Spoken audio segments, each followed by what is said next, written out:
Welcome to another watch review on the Northern Watch Co magazine. Today we're looking at an Ailang tribute to a Breguet Tradition twin tourbillon. The Chinese version just has a twin escapement seagull movement, but it's a bargain at £69. Well, that's what I thought when I bought it back in November 2021. Slight problem, a piece of the watch came adrift during its journey from China, which meant I had to send it back.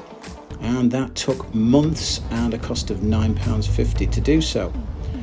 Then the factory decided that they needed another £1 in order to send out a replacement watch. Finally, 6 months later, I received a replacement watch for the damaged one, and I have to say, it's pretty good. Are you getting that English country house watch feel on the cheap? Sort of.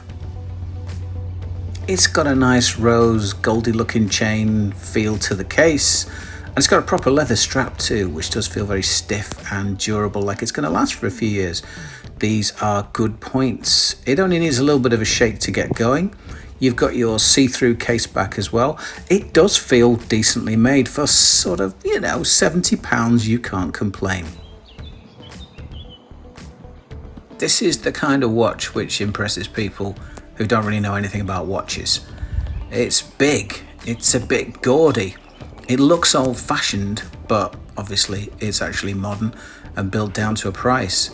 Things like the deployment clasp are quite impressive in its operation. It does feel decently made, but it's the kind of watch where I feel £40-50 is probably nearer the mark than £70. It just feels too big on my wrist.